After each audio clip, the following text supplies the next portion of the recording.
उसका स्थापना दिवस 50वां हम लोग पिछले वर्ष से मना रहे थे, 50वें वर्ष का कार्यक्रम, और उसका समापन 5 अगस्त को होगा, जिसका उद्घाटन माननीय राज्यपाल जी ने किया था, स्वयं किया था ऑनलाइन मोड में, और ऑफलाइन मोड में उस दिन उपस्थित रहेंगे प्रदेश के माननीय शिक्षा मंत्री विजय कुमार चौधरी जी। तो गौरव की बात होगी मिथिला के लिए कि विश्वविद्यालय 50 वर्ष पूरा करके, जाहिर सी बात है कि गौरवशाली परंपरा जो मिथिला की विद्वता के क्षेत्र में रही है, ये विश्वविद्यालय स्थापित कर रहा है उस मानक को, तो सबको इसके साथ जुड़ करके इसके सम्मान को और ऊँचा करना चाहिए। मिथिला विश्वविद्यालय की स्थापना 5 अगस्त 1972 को हुई थी।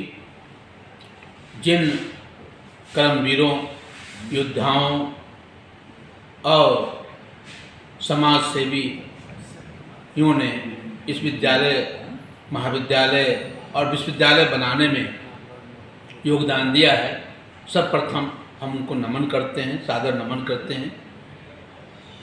जो लोग विश्वविद्यालय बनाने में अग्रगण्य भूमिका में थे वो अब नहीं रहे, ऐसे लोगों को श्रद्धांजलि पेश करते हैं। और मिथिला विश्वविद्यालय की 50वीं वर्षगांठ मनाई जा रही है। इस अवसर पर तमाम मिथिलावासियों को हम मुबारकबाद पेश करते हैं कि मिथिला क्षेत्र में इस विश्वविद्यालय की स्थापना से लेकर और 50 साल पूरे होने तक के सफ़र में जो संगमील स्थापित हुए हैं, राष्ट्रीय फलक पर हमने जो इस क्षेत्र का नाम रोशन किया है, अब मिथिला विश्वविद्यालय ने अपने आप को स्थापित किया है, उसकी बधाई देते हैं। खास करके इस विश्वविद्यालय के तमाम पूर्ववर्ती छात्रों को, छात्राओं को, अभिभावकों को और आमजनों को इस 50 वर्ष की स्वर्ण जयंती अवसर की मुबारकबाद देते हैं और उम्मीद करते हैं कि भविष्य में आप सबों का सहयोग विश्वविद्यालय को मिलता रहेगा और विश्वविद्यालय इसी गति के साथ आगे बढ़ता रहेगा। धन्यवाद।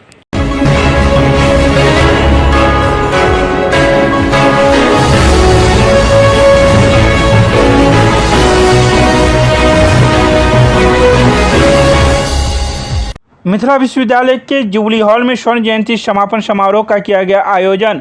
शुक्रवार को जुबली हॉल में इस समापन समारोह की विधिवत शुरुआत शिक्षा मंत्री विजय कुमार चौधरी, नगर विधायक संजय सरावगी, अपर मुख्य सचिव शिक्षा विभाग दीपक कुमार सिंह, कुलपति प्रोफेसर सुरेंद्र प्रताप सिंह व अन्य अतिथियों ने दीप प्रज्वलित कर किया। कार्यक्रम की शुरुआत में सभी अतिथियों को मिथिला पेंटिंग, पुष्पगुच्छ, पाक चादर के साथ सम्मानित किया गया। इसके बाद अतिथियों ने स्वर्ण जयंती वर्ष समारोह पर आधारित स्वर्ण जयंती द्वारा पट्टिका का अनावरण और स्मारिका का विमोचन भी किया। ललित नारायण मिथिला विश्वविद्यालय स्थापना में अहम योगदान निभाने वाले 11 व्यक्तियों को लाइफ टाइम अचीवमेंट से भी सम्मानित किया गया। स्वर्ण जयंती वर्ष समापन समारोह को संबोधित करते हुए बिहार सरकार के शिक्षा मंत्री विजय कुमार चौधरी ने कहा है कि मिथिला के कण कण में ज्ञान बुद्धि समाई हुई है। मिथिला में प्राचीन काल से ही ज्ञान और अध्यात्म का बोलबाला रहा है। मिथिला शब्द से ही बौद्धिक खुशी नजर आती है। भारत के जीवन दर्शन को सबसे ज़्यादा प्रसारित और प्रचारित करने का कार्य मिथिलावासियों ने किया है। तो वहीं इस अवसर पर बिहार सरकार के श्रम संसाधन मंत्री जीवेश मिश्रा ने कहा कि मुझे इस कार्यक्रम में आकर गौरव महसूस हो रहा है।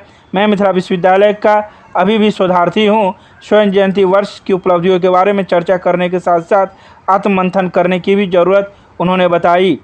तो वहीं कुलपति प्रोफेसर सुरेंद्र प्रताप सिंह ने कहा कि शिक्षा मंत्री ने ही स्वर्ण जयंती वर्ष समारोह की शुरुआत और समापन किए हैं।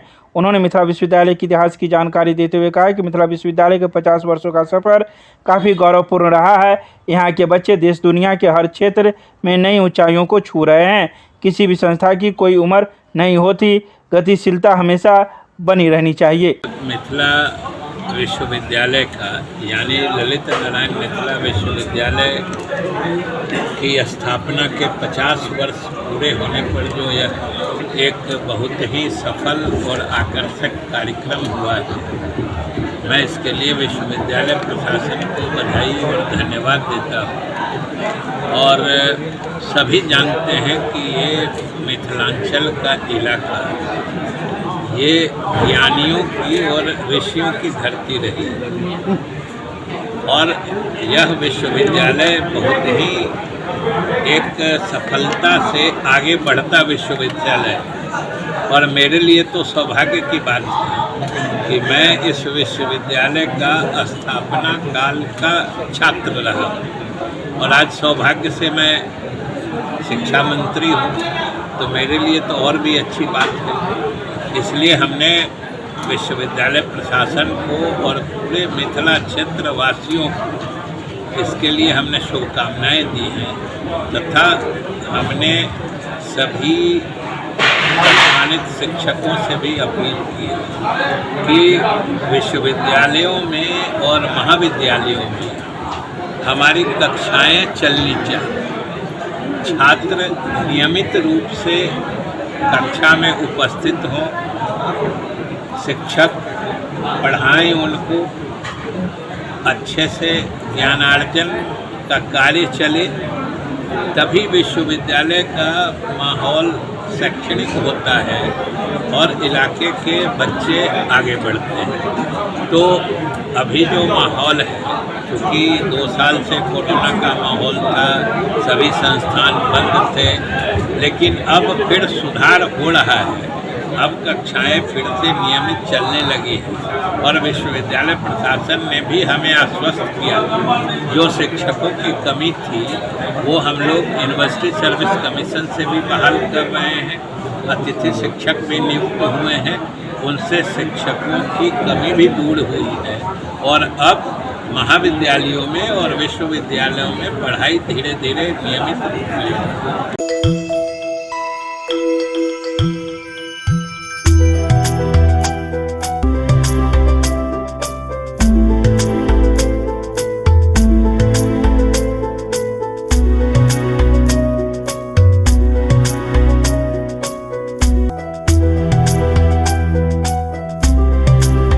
दरभंगा नगर निगम में नहीं हो सकी आरटीपीएस काउंटर की शुरुआत। शुक्रवार को दरभंगा नगर निगम में 2 आरटीपीएस काउंटर की शुरुआत होनी थी, लेकिन पटना के नगर आवास विभाग के द्वारा यूजर आईडी एवं पासवर्ड नहीं दिए जाने की वजह से तैयारी धरी की धरी रह गई। वहीं इस बारे में उपनगर आयुक्त ने बताया कि हम लोग को पटना से यूजर आईडी पासवर्ड नहीं मिल पाया, जिस वजह से हम लोगों ने इसकी शुरुआत आज नहीं कर सके, लेकिन हम 15 अगस्त से पहले इसकी शुरुआत कर देंगे और शहरवासियों को इस आरटीपीएस काउंटर खुलने का एक तोहफा जरूर हम नगर निगम प्रशासन की ओर से देंगे। विभाग के द्वारा निर्देश दिया गया था कि 5 अगस्त से आरटीपीएस काउंटर की शुरुआत होगी और इसके लिए हमने सभी तैयारी पूरी कर ली है और जैसे विभाग से यूजर आईडी और पासवर्ड आता है हम लोग इसका शुरुआत कर देंगे। आरटीपीएस काउंटर में हम लोग ऑनलाइन सुविधा देंगे। इसके लिए हमारे विभाग की तरफ से लॉगिन यूजर आईडी दिया जाता है जो अभी हमें उपलब्ध नहीं हुआ है और जैसे ही आएगा तो इसका शुरुआत किया जाएगा।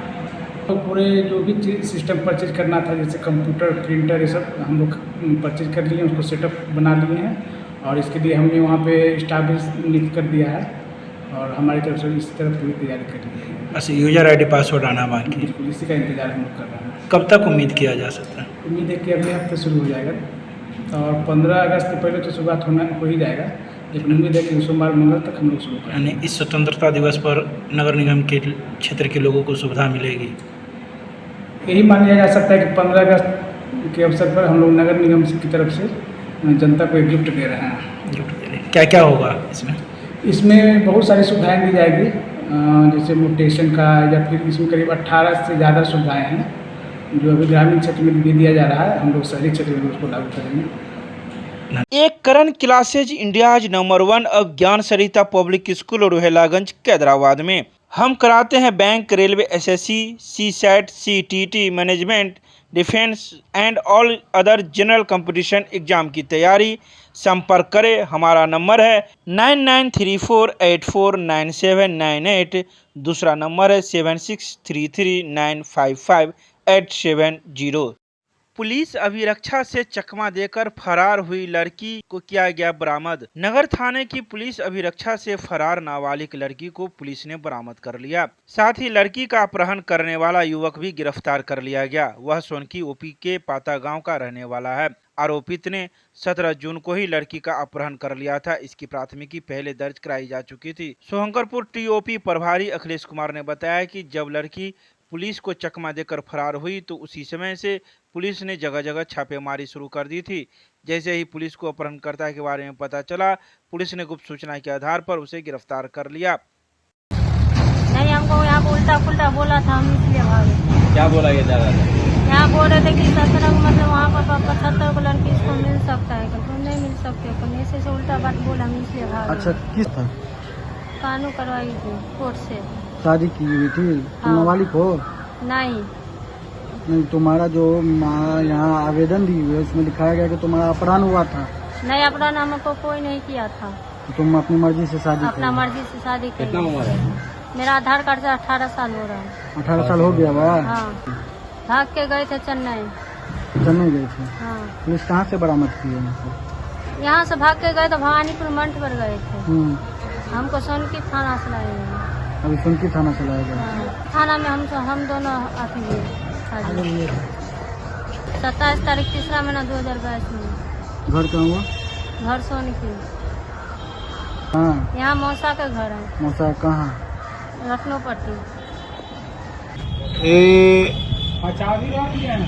प्रीता पूजा कुमारी के मां ममता देवी ने शुभंकरपुर टीओपी में मामला दर्ज कराया था अपने पुत्री को भागने के अथी में जी।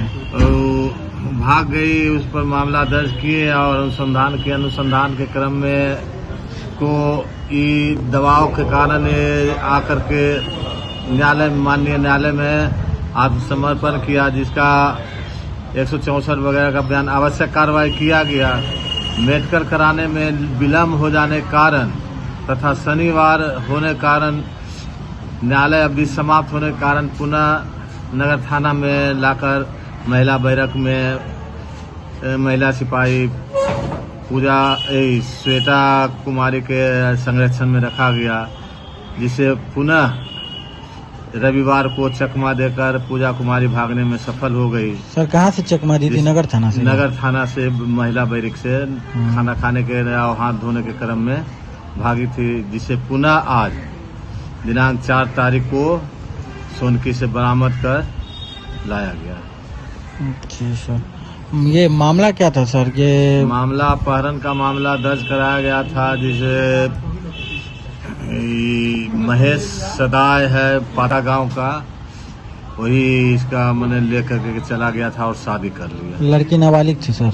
लड़की नाबालिग, अब तो मेडिकल रिपोर्ट आने के बाद कल मेडिकल रिपोर्ट मिल जाएगा। लड़की का घर कहाँ हुआ सर? लड़की का घर हुआ सोनकी ओपी अंतर्गत। ये अपने मौसा के यहाँ कहाँ रहती थी? उस पूर्व में ये भागी थी मार्च माह में, जिसमें सोनकी थाना कांड संख्या 136 दर्ज कराया गया था। उसमें ये बरामद किया गया, बरामद कर माँ पिता को सौंपा गया।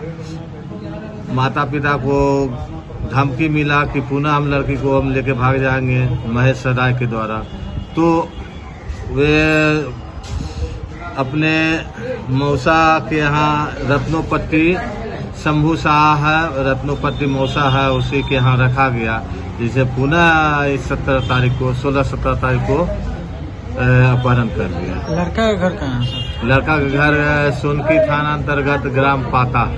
तो लड़की बैरक से मतलब कहने का मतलब यहाँ से जो भागी नगर थाना से वो सोनकी गई हुई थी? सोनकी अब कहाँ गई तो अब छानबीन करने पर अभी पता चलेगा। सर मैं शुभंकरपुर टीओपी थाना अध्यक्ष हूँ। नाम sir? Akhilesh Kumar. Chemistry classes Rohilaganj सब्जी मंडी कैदराबाद दरभंगा। हमारे यहाँ होती है IIT JEE medical 11-12 BSc honours और सब्सिडरी की पूरी पढ़ाई। संपर्क करें डॉक्टर जय कुमार। मोबाइल नंबर है 9470278724। मिथिला विश्वविद्यालय के नरगौना गेट पर आयशा कार्यकर्ताओं ने किया धरना प्रदर्शन। नई शिक्षा नीति 2020 के खिलाफ विधानसभा से प्रस्तावित पारित कर केंद्र सरकार को भेजा जाए तथा बिहार में समान स्कूल शिक्षा प्रणाली लागू किया जाए। बिहार में दूरस्थ शिक्षा निदेशालय बंद है। उत्तर बिहार में नालंदा ओपन विश्वविद्यालय के तर्ज पर एक खुला विश्वविद्यालय का निर्माण कराने, मिथिला विश्वविद्यालय के कुलपति कुलसचिव सहित अन्य पदाधिकारियों के कार्यकाल की जांच करवाने सहित छात्र छात्राओं से छेड़छाड़ के आरोपी हिंदी विभाग के सहायक शिक्षक को बर्खास्त करने, CM लॉ कॉलेज में नामांकन कई साल से बंद है, पुनः नामांकन अविलंब चालू कराने सहित कई मांगों को लेकर आयशा कार्यकर्ताओं ने शुक्रवार को नरगौना गेट पर प्रदर्शन किया। यह प्रदर्शन मिथिला विश्वविद्यालय के नरगौना गेट पर किया गया। बता दें कि विश्वविद्यालय स्थापना दिवस को लेकर शिक्षा मंत्री का आगमन मिथिला विश्वविद्यालय में होना था, जिसको लेकर ये छात्र छात्राएं पहले से ही आक्रोशित थे और अपनी मांगों को लेकर आज ये प्रदर्शन किए। ऐसा कि आप जान रहे हैं कि आज की जो केंद्र सरकार है वो पूरे देश में नई शिक्षा नीति 2020 को लेके आ रही है। बिहार आज के समय में आज भी बिहार के अंदर में जो आधी आबादी है वो शिक्षा से वंचित है। गांव टोला में जो दलित गरीब के बच्चे हैं वो स्कूल जाने से वंचित हैं और पूरे बिहार में नई शिक्षा नीति को ला करके शिक्षा का निजीकरण करने का काम किया जा रहा है। आप देख रहे हैं कि विश्वविद्यालय हिंदी विभाग में एक सहायक प्राध्यापक के द्वारा लड़कियों के साथ अश्लील हरकत किया जाता है, लड़कों को गाली दिया जाता है। आज उनको बर्खास्त करने के बदले ट्रांसफर कर दिया जा रहा है। यह साफ साफ विश्वविद्यालय में झलक रहा है। दूसरी ओर आप देख रहे हैं कि मिथिला विश्वविद्यालय के अंदर में करोड़ों एकड़ जमीन है, आज भूमाफिया उसे कब्जा कर रहे हैं, विश्वविद्यालय की संपत्ति को हड़प रहे हैं, लेकिन कोई देखने वाला नहीं है। आज विश्वविद्यालय के अंदर में सिर्फ लूट का खेल चल रहा है, छात्रों का कोई काम नहीं हो रहा है, न समय पे परीक्षा हो रहा है, न समय पे परिणाम आ रहा है, सिर्फ लूट का खेल चल रहा है। हमारे शिक्षा मंत्री महोदय आए हुए हैं, हम मांग करना चाह रहे हैं कि आप मिथिला विश्वविद्यालय के कुलपति कुल सचिव के कार्यकाल की जांच कराइए। अगर वो भ्रष्टाचारी साबित नहीं होते हैं तो हम राजनीति छोड़ देंगे, हम अपने काम में लग जाएंगे। लेकिन हम देख रहे हैं कि आज शिक्षा मंत्री हमसे भाग रहे हैं, हमारे संगठन के लोगों से वार्ता करने से भाग रहे हैं। जब तक हमारी वार्ता नहीं होगी हम शिक्षा मंत्री को अंदर से नहीं निकलने देंगे और हम मांग करने आए हैं कि आप नई शिक्षा नीति 2020 के खिलाफ बिहार विधानसभा से प्रस्ताव पारित करिए, नहीं तो आने वाले दिनों में अभी कम संख्या में हम हैं, पूरे देश के अंदर आंदोलन होगा, हम बिहार विधानसभा को घेरने का काम करेंगे। और हम ये कहना चाह रहे हैं कि आप जान रहे हैं कि दरभंगा का सीएम लॉ कॉलेज जहां 2 साल से नामांकन बंद है, विश्वविद्यालय प्रशासन को फिक्र नहीं है, छात्र यहाँ से जा रहे हैं बेगूसराय पढ़ने के लिए, 25,000 रुपया दे रहे हैं। हम लॉ कॉलेज चालू करने की मांग कर रहे हैं। इन्हीं तमाम सवालों को लेकर के हम आयशा के लोग, हम छात्र राजद के लोग आज नौगौना गेट पे बैठे हुए हैं, शिक्षा मंत्री के समक्ष प्रदर्शन कर रहे हैं और मांग कर रहे हैं कि हमसे आप मांग पत्र लीजिए, हमारी मांग पत्र पे कार्रवाई करिए, नहीं तो आने वाले दिनों में आंदोलन और तेज होगा। प्रिंस राज, जिलाध्यक्ष आयशा। मिथिला विश्वविद्यालय के जुबली हॉल में स्वर्ण जयंती के अवसर पर उच्च शिक्षा की गुणवत्ता विषय पर किया गया कार्यशाला का आयोजन। शुक्रवार को मिथिला विश्वविद्यालय के स्वर्ण जयंती के अवसर पर जुबली हॉल में उच्च शिक्षा की गुणवत्ता में सुधार विषय पर कार्यशाला का आयोजन किया गया। कुलपति प्रोफेसर सुरेंद्र प्रताप सिंह की अध्यक्षता में आयोजित कार्यशाला में मुख्य अतिथि के रूप में बिहार सरकार के शिक्षा मंत्री विजय कुमार चौधरी, प्रति कुलपति प्रोफेसर डॉली सिन्हा, विशिष्ट अतिथि के रूप में शिक्षा विभाग बिहार सरकार के अपर मुख्य सचिव दीपक कुमार सिंह, कुलाधिपति सचिवालय के संयुक्त सचिव प्रवीण कुमार गुप्ता, कुलसचिव professor Mushtaq Ahmad, professor NK Agarwal, doctor Gaurav Sikka, IQAC के निदेशक डॉक्टर जिया हैदर आदि ने अपना संबोधन दिया। वहीं कार्यशाला में संकायाध्यक्ष, विभागाध्यक्ष, प्रधानाध्यापक, पदाधिकारी, IQAC के कोऑर्डिनेटर एवं विभिन्न महाविद्यालय के सहायक प्राध्यापक सहित 350 से अधिक व्यक्तियों ने भाग लिया। गांधी जी शिक्षा को जो परिभाषित करते थे, या गांधी जी जो शिक्षा और साक्षरता, मैंने आप पढ़ना लिखना सीख गए, इसका मैंने आप शिक्षित नहीं हो गए, आप सिर्फ साक्षर हुए, मतलब आपको लिखने पढ़ने आता है। शिक्षित होने और साक्षर होने में फर्क होता है। शिक्षा आदमी के शारीरिक, मानसिक, आध्यात्मिक, मनोवैज्ञानिक, गांधी जी के हिसाब से सभी का उस व्यक्ति के अंदर जो क्षमता है उसका पूर्ण रूपेण विकास ही शिक्षा होती है। और आपके इस विश्वविद्यालय के सूत्र वाक्य में वही गांधी जी का मंत्र छिपा है। और आज वो उक्ति सबसे प्रासंगिक इसलिए है कि आज शिक्षा का क्या मतलब हो गया है। हम आप भी अपने बच्चों को शिक्षा देते हैं, जरा सोच के देखिए कि उससे क्या उम्मीद रखते हैं। आज शिक्षा में सफलता का पैमाना सीधे धनोपार्जन से जोड़ दिया जाता है। अब कोई लड़का कितना अच्छा डिग्री लिया, कितना अच्छा पढ़ने में है, वो पढ़ लिख के जब नौकरी किया तो जब वो अपने साथी समूह में, जिसको पीयर ग्रुप कहते हैं, या माँ बाप के साथ आता है, अगर वो नौकरी में गया तो सबसे पहली बात लोग क्या पूछते हैं, ये क्या पैकेज है, देखिएगा, कोई नौकरी में जाता है तो पूछता है कि क्या पैकेज। ये पैकेज सिंड्रोम जो है ये क्या बताता है कि आप शिक्षा का पैमाना बना दिया कि कौन कितना धनोपार्जन कर सकता है। और जान लीजिए कि अगर शिक्षा सही दिशा में नहीं गई, सही दिशा में लोग शिक्षित नहीं हुए, तो शिक्षित लोग ही समाज में वो एकाकी पड़ जाते हैं। आप देखिएगा कि सभी शिक्षित लोग समाज के लिए उपयोगी नहीं रहते। महारानी कल्याणी महाविद्यालय में विश्वविद्यालय के स्वर्ण जयंती वर्ष समारोह के कार्यक्रम का किया गया समापन। शुक्रवार को महारानी कल्याणी महाविद्यालय में मिथिला विश्वविद्यालय के स्वर्ण जयंती वर्ष के अवसर पर आयोजित विविध कार्यक्रमों का समापन समारोह आयोजित किया गया। समापन समारोह में बतौर अध्यक्ष अपने अध्यक्षीय उद्बोधन में प्रधानाचार्य प्रोफेसर परवेज अख्तर ने कहा कि यह बड़े हर्ष की बात है कि मिथिला विश्वविद्यालय अपना स्वर्ण जयंती वर्ष मना रहा है, जिसका आज समापन हो रहा है।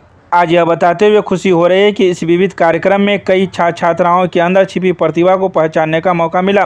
इस विविध कार्यक्रम ने यह साबित कर दिया है कि जैसे आईपीएल से टीम इंडिया को कई प्रतिभावान खिलाड़ी मिला है, ठीक उसी प्रकार विविध कार्यक्रम से आज महाविद्यालय को मल्टी टैलेंट प्रतिभा के रूप में छात्र मिला है। तो वहीं इस अवसर पर सफल छात्राओं को प्रमाण पत्र भी वितरित किए गए और उसके उज्जवल भविष्य की कामना की गई। महाविद्यालय को इस प्रतिभावान छात्र मिलने से काफ़ी खुशी महसूस हो रही है। इस अवसर पर महाविद्यालय के कई छात्राएं एवं शिक्षक शिक्षिकाएं मौजूद थे। आयुर्वेद कॉलेज में लीच थेरेपी के द्वारा इंद्रलुप्त का किया गया सफल इलाज। राजकीय महारानी रामेश्वरी भारतीय चिकित्सा विज्ञान संस्थान मोहनपुर में प्राचीन भारतीय चिकित्सा के लुप्त प्राय हो रहे अनेक विधियों को प्राचार्य प्रोफेसर दिनेश्वर प्रसाद के दिशा निर्देश में किया जा रहा है। प्रोफेसर दिनेश्वर प्रसाद ने बताया कि महाविद्यालय के कैंपस में आयुर्वेद में वर्णित जलौका के माध्यम से रक्त मोचन विधि के द्वारा इंद्रलुप्त, जिसे आधुनिक चिकित्सा पद्धति में एलोपेशिया अरेटा कहा जाता है, उसका सफल इलाज किया गया। शुक्रवार को लीच थेरेपी के मात्र तीसरी सीटिंग में इस रोग को पूर्ण रूप से ठीक कर दिया गया। एलोपेशिया अरेटा, जिसमें अचानक दाढ़ी, मूंछ और सिर के बाल के गोलाकार वृत्त क्षेत्र आकार में गिर जाते हैं, आयुर्वेद के अनुसार वात के साथ मिला हुआ होता है, इसे भी अब आयुर्वेद में ठीक किया जाता है। इस मौके पर महाविद्यालय के कई चिकित्सक एवं कर्मीगण मौजूद थे। भाकपा माले 11 अगस्त को पूरे बिहार में निकालेगी तिरंगा मार्च व 15 मार्च को करेगी कार्यालय पर झंडोत्तोलन। भाकपा माले जिला कमेटी की एक दिवसीय बैठक जिला सचिव वैद्यनाथ यादव की अध्यक्षता में जिला कार्यालय पंडासराय में संपन्न हुई। बैठक में मुख्य अतिथि के तौर पर राज्य सचिव कॉमरेड कुणाल, प्रभारी कॉमरेड धीरेन्द्र झा मौजूद थे। बैठक में प्रखंड सम्मेलन, प्रतिनिधि चुनाव, जिला सम्मेलन की तैयारी सहित अन्य विषयों पर बातचीत हुई। बैठक में मुख्य तौर पर जिला सम्मेलन की तैयारी पर चर्चा की गई। तो वहीं यह भी निर्णय लिया गया कि इसके तहत आज़ादी के 75 साल के मौके पर 9 से 15 अगस्त तक पूरे देश में संविधान बचाओ, लोकतंत्र बचाओ, शहीदों के सपनों का भारत बनाओ नारे के साथ राष्ट्रीय अभियान चलाया जाएगा। बिहार में इसकी शुरुआत 11 अगस्त को होगी, जिस दिन 1942 के आंदोलन के दौरान विधानसभा के समक्ष 7 नौजवान शहीद हुए थे। साथ ही पूरे बिहार में 11 अगस्त को तिरंगा मार्च निकाला जाएगा। साथ ही साथ 15 अगस्त को छोटे बड़े पार्टी कार्यालयों पर झंडोत्तोलन कर देश की आज़ादी में शहीद हुए लोगों को याद किया जाएगा।